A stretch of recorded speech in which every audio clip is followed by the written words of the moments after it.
In-depth football coverage from The Athletic is now just £1 per week. See the link in the description to sign up today. Under Paulo Fonseca, Roma have been playing exciting football this season.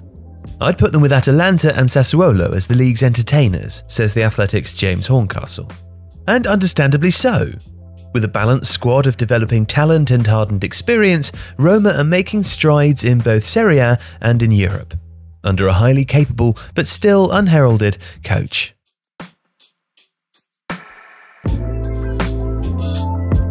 Fonseca has been the manager of Roma since the summer of 2019. He enjoyed a hugely successful stint at Shakhtar Donetsk, where he won the double in each of his 3 seasons in charge. During this period, Fonseca's Shakhtar met Napoli and Roma in continental competitions, giving both a tough time, which drew him to the attention of Italian football. Fonseca is a disciple of Vitor Frada's tactical periodization, also famously espoused by Jose Mourinho, Carlos Queiroz, and other Portuguese coaches. This method creates training schedules based on the idea that physical and technical work must coincide in each session. That working with the ball at all times conditions players to respond to situations as they would in a match context. It aims to make players more comfortable on the ball and at greater ease using it in situations of high physical stress. Fonseca is also an intense presence on the training pitch, and his methods are clearly paying off as Roma's defenders especially have become more comfortable on the ball and the team is becoming increasingly adept at playing his style of football.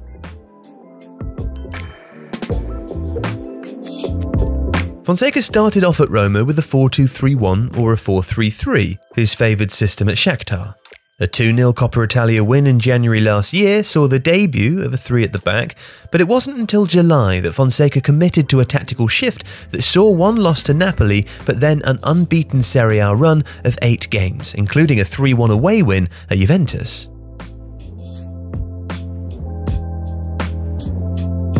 This season, Fonseca has almost exclusively stayed with the 3-4-3. This system sees the back 3 split wide in build-up, assisted by the goalkeeper Paulo, so that the shape can look like a flattish back 4. One midfielder usually drops off 2, creating a forward passing option in front of the back 3. Or they will drop into the position of one of the centre-backs, usually on the left side, while that centre-back holds an even wider position. And one of the most interesting developments has actually been Fonseca's use of Brian Cristante as a centre-back. Cristante came from Atalanta as a midfielder, albeit a creative deep-lying one, but Fonseca has refashioned him into a ball-playing centre-half who sits in the middle of the back 3.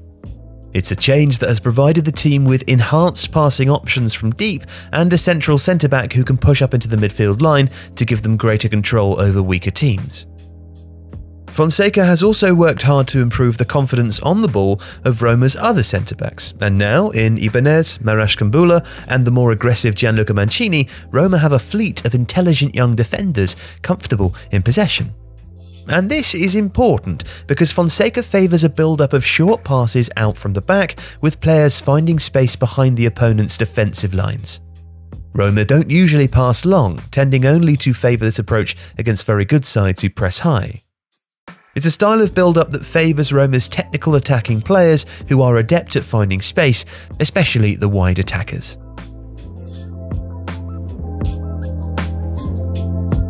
The wide players cut in field and leave space for the wing-backs to overlap, meaning that the attacking front unit of the 3-4-3 is often quite narrow.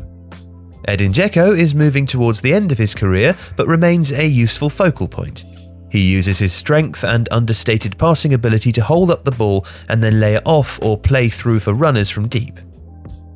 This has benefited the dynamic box-to-box midfielder Jordan Veretout, whose late runs have already seen him achieve the best scoring season of his career so far and reach double figures for the first time. And behind Dzeko, the experienced and creative Pedro and Mkhitaryan buzz around, looking to carve out passing chances, carry the ball, or shoot themselves. Mkhitaryan will generally drift into a more central position and act as a playmaker between the lines, while Pedro looks to run in behind. But the attacking unit is fluid. Roma have tended to focus their attacking efforts centrally, looking to overload in that area. The wide attackers like to drift in field into the half spaces, and width is maintained by using those overlapping wingbacks. usually the dynamic Leonardo Spinazzola and Rick Karstorp. They are covered by the wide split of the centre-backs, who also offer a useful rotation option should the wing-back run into trouble. And if they do so, Roma are unafraid to pass all the way back and restart their patient possession-focused build-up. But the key to their attack is the fluidity and movement of the wide attackers, supported by those deep runs from Veretout, Gonzalo Villa or Lorenzo Pellegrini. Pellegrini is an all-round attacking threat, recast from playing as a 10 to a deeper role, but still with the ability to create chances from very little and the energy to get onto opportunities provided by others.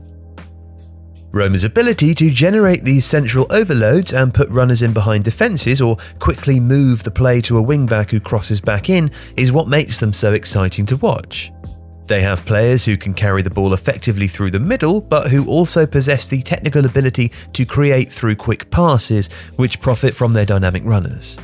This should be enhanced further with the return from injury at some point of Nicolo Zaniolo, another extremely technical midfielder who scored 6 league goals last season and was linked with a number of top European clubs prior to suffering the second cruciate ligament injury of his career back in September.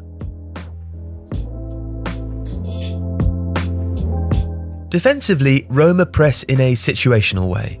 The triggers include passes backwards, the opponent carrying a ball to a certain height on the pitch, and passes from the centre-backs to the full-backs in slightly higher positions. The press is generally man-orientated and aimed at smothering the opposition and preventing them from breaking forwards. Roma generally don't counter-press that much, preferring to hold their position and use triggers to pressure the ball rather than losing their shape. Otherwise, they seek to block up the centre of the pitch, often retaining the 3-4-3 shape, sometimes with one wide attacker coming centrally to mark the opposition's defensive midfielder. Within Serie A, Roma have also achieved the second most shot and goal creations from defensive actions, showing that their intelligent pressing and ability to turn blocks, tackles and interceptions directly into attacks is a potent weapon for the side, despite not utilising a frenzied counter-press.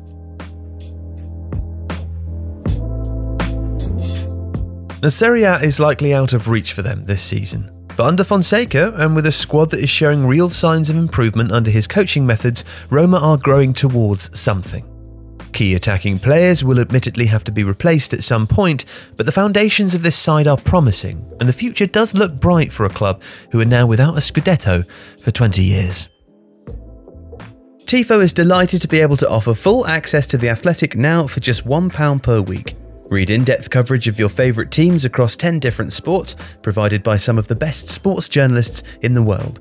Follow the stories that you care about with closer access and intelligent takes.